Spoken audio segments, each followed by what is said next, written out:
So, Chris Nash. Hi. I'm here on your booth, which is it multifaceted? We're looking at a lot of things here. Yeah, so I've got a lot of hats. A lot of hats. So I guess you're a sort of a prolific developer. Yeah, I don't sleep that much, and I just love music and code. And I have some wacky ideas occasionally that I just need to make happen. So we've got some music in the background, and we've got what looks like a tracker going on here. What's going on? Well spotted. It is a tracker, basically. So I don't know if you've ever noticed whether that trackers basically look like Excel spreadsheets. Somewhat. So what this tracker does is it combines music and code, so that your music can basically adapt, change over time, write itself, respond to live input and things like that. So the music we're actually hearing is this engine running inside a Unity game, and so the game changes over time and the context changes and the code basically changes the music. So Unity is a game authoring platform. That's right. That's often used. You've got Unity and Unreal, which are the two main engines. I mean, we've got over here, we've got both of them actually. So this one in the middle is the kind of new version of that. This is running on Unreal, but using the same engine. And I can tell you a bit about the games and how it uses the kind of music engine itself. So what we have here is a kind of traditional defend the castle with a bow and arrow, make sure that the bad guys don't get through the door. But to demonstrate the kind of integration between the game and its soundtrack, the orchestra's in here too. So you can see them playing each of the individual notes. As more bad guys turn up, more instruments will play, and because there's and this music is sort of happening on the fly, right? That's right. But because it's a kind of mixture of sequencing and programming, you're not bound to kind of generative music or algorithmic music. You can write melodies that you recognise, like this one, which is Johnny Comes Marching Home. So when I take this poor chap out, you didn't like this, did you? You've heard two bells, basically. And a bit of bass drum accentuation. Bass drum. They're in time and in key with the music because the game knows what the musical context is. And of course, the fun you can have with this game is we can interfere with the orchestra. So listen to the piccolo. And now, so obviously, struggling to make with an arrow in his gut, he's not quite the piccolo player he was, and he doesn't sound that great. So we'll get rid of him. And then more instruments will come in as more bad guys turn up. And basically the game has been developed as a test ground for exploring richer ideas in the game soundtracks that are basically adapted and written by the game itself. So as a composer, because obviously it's quite complicated doing sort of STEM and contextual based music, this allows you to kind of give it some sort of musical rules to work within that are within your own composition. Yeah. Right. So the whole point of the software is that you can do any balance of music and code that you like that suits you. So you can completely manually write it if you're a more traditional composer. If you're more technically minded, you can completely generate it from algorithms, and you can do everything in between. Normally it's just one or the other, but this allows you to mix and match. So this runs as a plugin in an authoring environment? Or? So yes, so that's the editor is over here basically. So it's a tracker piece of music software, runs standalone. It can also run inside DAWs, so it runs as an audio unit or a VST. So you can use it to generate music inside your tracks, not just games. And the idea is basically you'll edit it here and then run it in the game. But you can have the Unity editor where you edit the game and the music editor running alongside each other. I mean, one of the nightmares for game production is deliverables. Assets, yeah. Assets. So if you wanted to put you've got your very own bass drum sample that you want to use or your double cymbals, you can drop this into this and it will help compile that. How does that integrate? So when you export your music from here, it comes out with a single file, which is the music and all the samples and everything you need. That is just loaded by the plugin inside Unity. So there's only one file to look after. Oh, right. Well, that's a big, because I mean, it's all of those sort of stems and kind of bits with reverb and blends and all that. Okay. And then they're frozen. You also can't mess around with them. With this, you can have the game change it, and you've got so many more musical options. So this is the thing now, I suppose. Yes, this is on Steam. It's free. So just type in Manhattan into Steam and you can download the software, and it's also got basically all the tutorials and examples inside the program. So I That's actually very philanthropic of you. well, so my Nash Audio, we're a non-profit organisation basically, and this is what we do: is we try to get more people into programming and mixing things like music and programming. Okay. But so what I actually use, because we're teaching this course in London and I teach here in Bristol. We need to, before we start teaching them, hardcore C++, we need to kind of get their mindset onto computational thinking, and we do this in this program. And so they learn about computer science through music. So I can show you this piece actually, which we might want different audio. Okay. Well, let's just unpatch that, and we'll do a cut. What's going on here then? So this is the third lesson in the tutorials, and the tutorials basically introduce the key concepts in programming and computer science through pieces of music. So actually what they'll do here is they recreate Pachelbel's canon. And so they'll just kind of unmute the 8 notes of the cello and then start writing in formulas. So you see it looks like a tracker, and I've added basically spreadsheet formulas into the tracker that allows you to very flexibly mix code and music. Okay. So when you get to a cell, you go in there and you've got this little formula basically that runs as it's played, and the instruction here is copy the cell 32 rows back. Okay. And so when you do that, you can see it drags the D3 that came from 32 rows back, and it's going to do that for all of the rest of the channel here. So introducing so it's code, like a repeat, but it's a kind of complex repeat. It's actually per step repeat. In computer science, this is effectively pointers, which is a really complicated thing, but because it's done visually, it's a lot easier to get your head around. Right, okay. So you just copy that same formula to the rest of the channel, and we can listen to that. So you've got basically the 8 bass notes, the most exciting cello part ever, and they just repeat for basically 8 minutes. Right. You see now it's repeating those notes.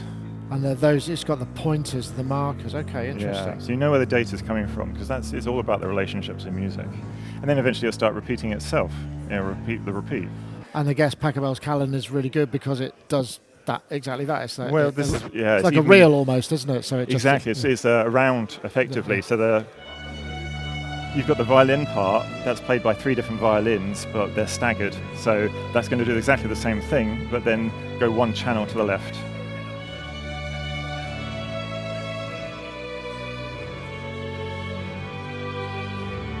Interesting. And very obvious as well. And a great learning.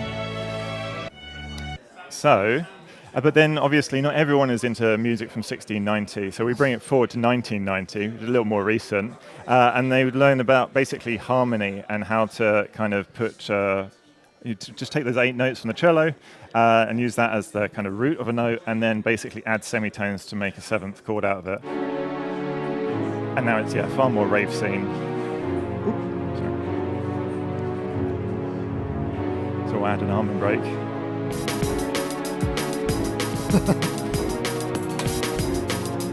And then we're going to add a bass line which is going to pick from the chords.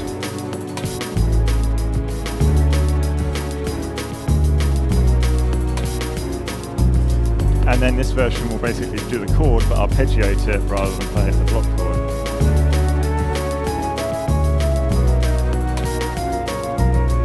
Well, there was that 90s. Was it The Farm? Was it? Yeah, I always think of 808 State when I think of this. That's true. There were a couple of Well, interesting. So this is available free and on Steam. Wow, that's right. fantastic. Yeah. So and it's got all the lessons in there. That's an early lesson. It gets a lot more complex, and there's examples both of generative works. So we have some more complex things like, do you want a Debussy prelude generator? Oh my, that's visually complex. And so trying to relate it to what people know as music. So there's piano roll, right. And there's, So you can get quite complicated. There's a high ceiling, but you still have a lot of control of the music. So it's great for writing a game soundtrack, for example. If you get into the program, one of the interesting things is have a look at the etudes, which basically, this is student work. So once they've learnt some of the syntax, their assignment is basically to turn a well-known piece of music into code. And it kind of demonstrates the power of code and the role of pattern and processing music. Right. Because there's no genre that has survived. They're all there. And some of them are actually amazing. Amount of work. So this is it's all student work, and some of them, I just the assignment is actually give me 30 seconds of a piece, and they give me the whole piece. Right. It's amazing. But yeah, download the program and have a listen to those. You'll lose several hours to it. Excellent. And I mean, there's many other things going on here That's as well. right, So yeah. I just want to make sure I don't disconnect myself. So if you bring your cable, you're attached to my headphones. There we go. I'm on a leash. So the other thing that I was so what are we looking at now? So this is the other side of things. So Klang. So if we're talking about music programming over here, this is moving into audio programming. So this is, because C++ is difficult. It's quite a cliff edge learning curve, but it is the industry standard. So how do we make that more accessible? So Klang is basically an extension for C++ that adds audio semantics and syntax. So it makes C++ look like a specialist audio programming language. Right. But it's still completely C++. So it has all the performance and portability and things like that. But you can just look at the code, and you're looking at C++. But if you look down here at the audio processing, you can see, well, we're talking about signals and modulators, and this is an LFO that runs at 3 Hertz. And then we're putting the oscillator amplified by the envelope and through a filter to the out. So we can start expressing it as kind of more how we might think about it as engineers or talk to each other about how audio processes work. So the idea with that is to make C++ better for audio, but also more accessible for people who are starting to learn C++. Right, excellent. And the other half of that is that the difficulty of C++ is only half the problem. The other half is the tools we have are ridiculously complicated. Right. They're free, which is great, but they are the professional tools. So they have thousands and thousands of features, and we're in, all the audio developers in the world are here, and none of them know what all of them do. Yeah, because it's such a multi-purpose language, whereas the subset for audio and real-time processing is a very specific set of commands that you would need. You don't don't need the PDF manufacturing, whatever it may be. That's right. Library. And, you don't need server connection perhaps or database management. So it's very daunting for a beginner, but it's not focused for audio purposes, and it lacks some features that we kind of use day to day when we're developing audio software. So what rapIDE is, which is also known as Klang Studio, it's an IDE which is for developing C++, but it runs inside a plugin in a DAW. So you load it up as either an effect or a synthesizer, and it behaves as an effect or a synthesizer, but then it has a button which basically allows you to edit the code of that effect. Great for learning. And are these free as well, or are these? Yeah, This is free. So the name of the company is the web address, so nash.audio. And you can go to the landing page, or you can just stick, Klang or Manhattan onto the end. Manhattan's on Steam, Klang's just on the website. The Klang Studio is on the same site, and the idea is just to make it easier to get into coding, basically, because it's wonderful. Well, brilliant. Well, good on you. Thanks very much for your work. I'll have to check that out. Thanks very much. So there's one more thing we can lead on to that. Okay. If you want. Yeah. So we've moved over to yet another exhibit here. What's this? Is this Manhattan? This is both of those technologies together. Basically, this is a game. It's quite a large game. It will ultimately be the whole of Britain, recreated one to one. Every road, every building, every path, every tree. The trees are accurate. Wow. And the idea is that it is a test bed for both procedural music and procedural audio. So the soundtrack is being generated by Manhattan. So if I move around, it's nice and calm at the moment.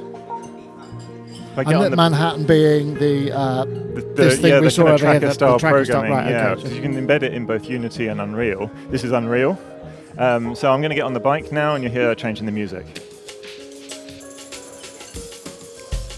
So this is a state change in the game that then drives the music. That's right. The game has told the store, basically, hey, he's on the bike. At the moment, I'm just kind of lightly pedaling, and he's kind of like noodling around on the piano. If I pedal a bit harder,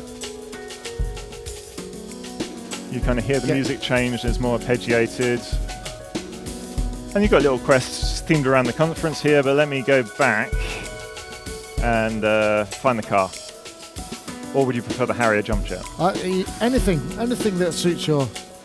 So, right, I'm going to get off the bike here. Music's died out. If I get in the car, music will change again. And again, if I go a bit faster, the music gets But I'm going to turn the music off now because the other half of this is the procedural audio, which is the sound effects. Right, okay. So, see if you can hear these sound effects, the sounds of the car, which you can hear the revving and the gears.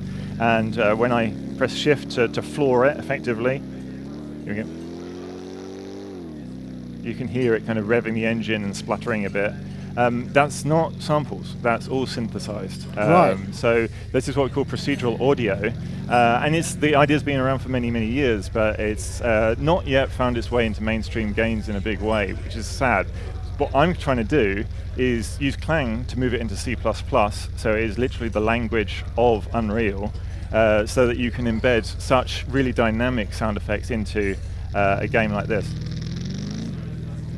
So when I get out, I love the sound of the Harrier jump jet. You hear the engines come up, you hear the gear whine.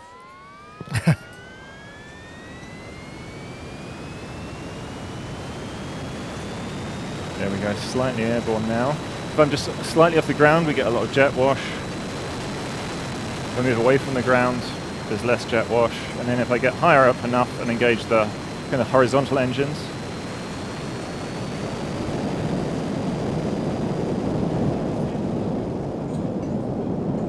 you can kind of hear the air resistance. That's really neat. So, I mean, this is, I mean, just as a playground, I mean, guessing with this game, it enables people to just experiment and sort of figure out how to make it work and all that stuff, right? So so obviously developing it as a game that people will be able to play and explore what the power of procedural music and just enjoy it. But I want to make it a resource for other developers and artists as well. So when the game's released, you will be able to use Manhattan to write your own scores for the game. So it's a vanilla bed for you to. It's a playground. But yeah. So does the amassed body of work, what I'm trying to say, become, is it amalgamated? So if somebody does this scene, and it sort of says, when you download the game, it says, well, this scene's already done, do you want to replace it, or do you want to listen to what so-and-so did? I mean, is that So this is just a small demo at the moment. At the moment, it's just Bristol, and it will be the whole of Great Britain. And I want to kind of, I guess, crowdsource it as much as possible. So yeah, it will be that other people can make commissions, can make the soundtracks, and then they can upload them, and possibly there should be some kind of quality control, but we can add them as part of the game. Being the whole country, obviously, would be very nice to make it like a multiplayer game. But I'm a little worried that people will just instantly go to their own house and reveal to the world where they live. Yeah, I suppose that's fair enough. But wow, I mean, it's a very ambitious project. I mean, fair play to you. I mean, you've got a lot of stuff in Unreal. You've got a code and things like that. And the way Unreal's set up, it's not quite designed to do things of this scale. So there's a lot of new stuff being done. And I'm going to be knocking on Epic Games' doors to see if they might help me out with a few bits of it. Nice one. Well, thank you so much. Pleasure. Brilliant stuff.